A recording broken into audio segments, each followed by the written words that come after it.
Hello students, कैसे हैं आप सभी। तो मैं ये मान के चल रही हूँ कि आपने पिछली 2 एनिमल टिश्यू की वीडियोस देख ली हैं।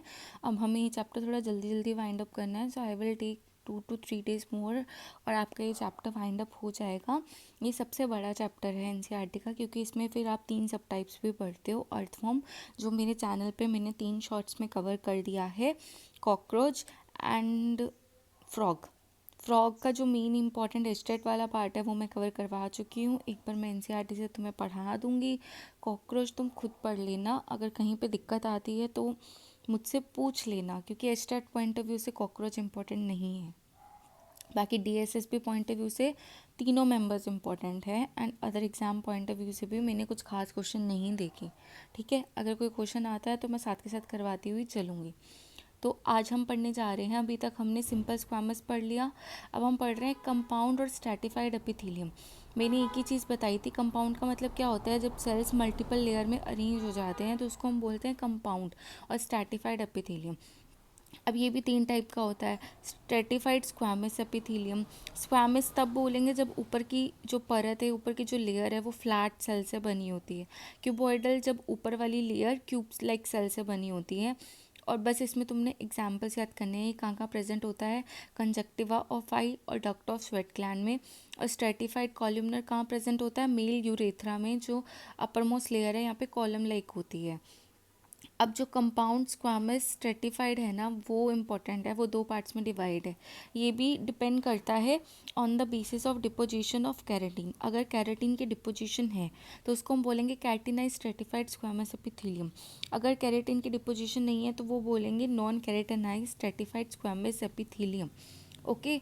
अब कैरेटीन की अगर डिपोजिशन हो गई है अपरमोस्ट लेयर में, तो वहाँ पे गैशियस एक्सचेंज करने में प्रॉब्लम आएगी, तो मतलब जो हमारी लेयर है वो हमारी डेड हो जाएगी। अब इसका एग्जाम्पल क्या है, स्ट्रैटम कॉर्नियम या स्किन का एपिडर्मिस। और non keratinize stratified squamous epithelium ये कहाँ कहाँ प्रेजेंट होता है, माउथ में, बकल कैविटी में, वजाइना में, सर्विक्स में, ईसोफेगस में, कॉर्निया ऑफ आई में। स्यूडो स्ट्रेटिफाइड एपिथेलियम, अब स्यूडो का मतलब होता है फॉल्स, स्ट्रेटिफाइड का मतलब मल्टीपल लेयर।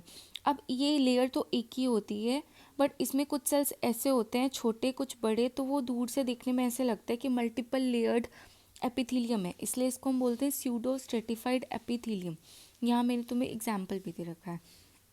अब ध्यान से देखो, मैंने तुम्हें ऊपर पढ़ाया था स्ट्रैटम कॉर्नियम कि अगर स्ट्रेटिफाइड हमारी लेयर है, स्ट्रेटिफाइड स्क्वामस, तो ऊपर की जो लेयर है वो फ्लैट होगी। तो यहाँ पे फ्लैट लेयर मैंने बना रखी है। अब उस लेयर पे केराटिन की डिपोजिशन है, तो इसलिए हम उसको बोल रहे हैं स्ट्रेटम कॉर्नियम। अब जो लोअर लेयर है वो बेसमेंट मेम्ब्रेन है। मैंने कल ही पढ़ाया था कि basement membrane mixture of cuboidal और कॉलमनर सेल से बनती है, और केराटिन के डिपोजिशन की वजह से ऊपर वाली लेयर इम्पर्मिएबल होती है वाटर को।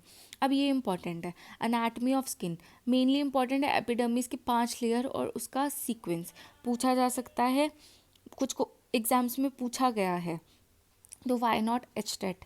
तो एपिडर्मिस 5 लेयर से बनता है, जिसमें तुम्हें सीक्वेंस याद करना है, आइदर वो नीचे से पूछ ले या ऊपर से पूछ ले। तो ऊपर से लेयर याद करो, stratum corneum, stratum lucidum, stratum granulosum, stratum spinalis, stratum basalis, जिसको हम जर्नेटिवम भी बोलते हैं। ये लेयर तुम्हें खुद ही याद करनी पड़ेगी, इसमें कोई निमोनिक नहीं है। फिर है डर्मिस। अब डर्मिस में एग्जांपल है हेयर फॉलिकल, ऐसे ऐसे छोटे छोटे होल्स जहाँ से हमारे हेयर ग्रो करते हैं, या स्वेट ग्लैंड या सबीशियस ग्लैंड, वो हमारी डर्मिस लेयर होती है। फिर है हाइपोडर्मिस, ये इनर मोस्ट लेयर होती है, और यहाँ पे हमारी फैट की डिपोजिशन होती है, इसलिए हम इसको बोल रहे हैं एडिपोज टिश्यू या कनेक्टिव टिश्यू। अब स्यूडो स्ट्रेटिफाइड मैंने तुम्हें बताया था, ये रहा एग्जाम्पल, ये कुछ मिक्सचर होता है सेल्स का, छोटे बड़े सेल्स, क्यूबॉइडल कॉलमनर सेल्स का, जिसकी वजह से हमें ऐसा लगता है कि वो मल्टीपल लेयर है। ये कहाँ पे प्रेजेंट होता है, ब्रोंकाई में, यूस्टेशियन ट्यूब में, अपर रेस्पिरेटरी ट्रैक्ट में, और मेल रिप्रोडक्टिव सिस्टम में, वास डिफर्न एपिडिडाइमिस में। अब ट्रांजिशनल एपिथेलियम मैंने उस दिन भी पढ़ाया था, इस पर बेसमेंट मेम्ब्रेन एब्सेंट होती है, ये सिर्फ किडनी सिस्टम में प्रेजेंट होती है, renal pelvis, ureter, urinary bladder, और ये एक मल्टीपल लेयर्ड स्ट्रक्चर होता है, 4 to 6 लेयर। ओके। अब ये तुम देख लेना। अब मेन चीज़ जो तुम्हें पढ़नी है वो ये पढ़ो, special type of epithelium, germinal pigmented neurosensory. Germinal epithelium, जब तुम ह्यूमन रिप्रोडक्शन वाला चैप्टर पढ़ते हो और गैमेटोजेनेसिस के प्रोसेस पढ़ते हो, आइदर ओवरी के फॉर्मेशन के दौरान या टेस्टिस के फॉर्मेशन के दौरान, तो जो लेयर लाइनिंग करती है वो लेयर हमारी होती है जर्म सेल की, जर्मिनल एपिथेलियम, ठीक है। और वो क्या होते हैं? Modified cuboidal epithelium cell. और देखो यहाँ भी लिखा है कहाँ पे पाए जाते हैं, found in gonads, testis and ovary. अब जो पिगमेंटेड एपिथेलियम है वो क्या है? ये भी मॉडिफाइड कॉलमनर एपिथेलियम है, बट इसके अंदर पिगमेंट प्रेजेंट होते हैं। अब इसमें होता है रेटाइना और आइरिस।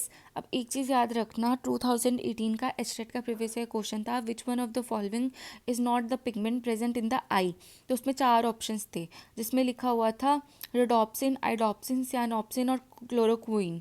अब मैंने तुम्हें अलग से पूरी एक वीडियो पढ़ा रखी है, respiratory pigments present in vertebrates और इनवर्टिब्रेट्स। तो जब तक तुम्हें ये नहीं पता ना कि क्लोरोक्विन जो है वो रेस्पिरेटरी पिगमेंट है, ना कि आई में प्रेजेंट होने वाला पिगमेंट है, ठीक है, तब तक तुम वो क्वेश्चन सॉल्व नहीं कर सकते। रेडोप्सिन, एडोप्सिन, सियानोप्सिन तीनों चीज़ें प्रेजेंट होती हैं आई में, पिगमेंट में। अब न्यूरोसेंसरी एपिथेलियम क्या होता है? जिसमें सेंसरी सेल आते हैं जो कनेक्ट करते हैं हमारी नर्व से। कहाँ पे प्रेजेंट होता है? ईयर में।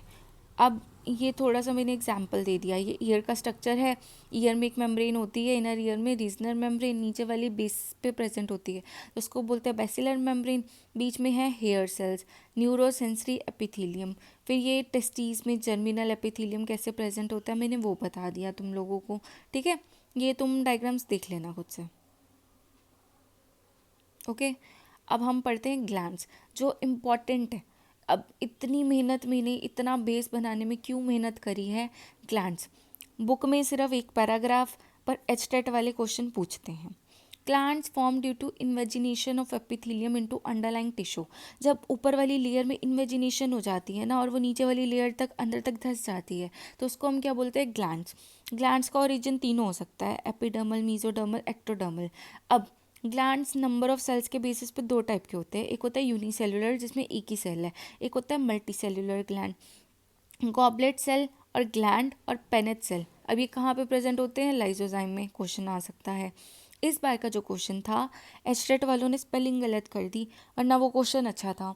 अब 3 ही टाइप के होते हैं ग्लैंड्स, ठीक है।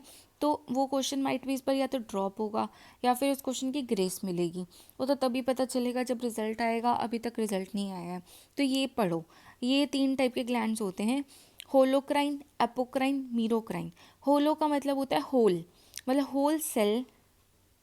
Whole cell burst for release of secretion, कि एक सेल के अंदर सिक्रीशन भर गई थी और वो बर्स्ट हो गया अपनी सिक्रीशन छोड़ने के लिए। तो कहते हैं ना किसी की स्किन ऑयली है या आपको पसीने आ रहे हैं, तो वो क्या होता है? होलोक्राइन ग्लैंड्स की सिक्रीशन होती है, इसलिए उसको बोलते हैं सेबेशियस ग्लैंड।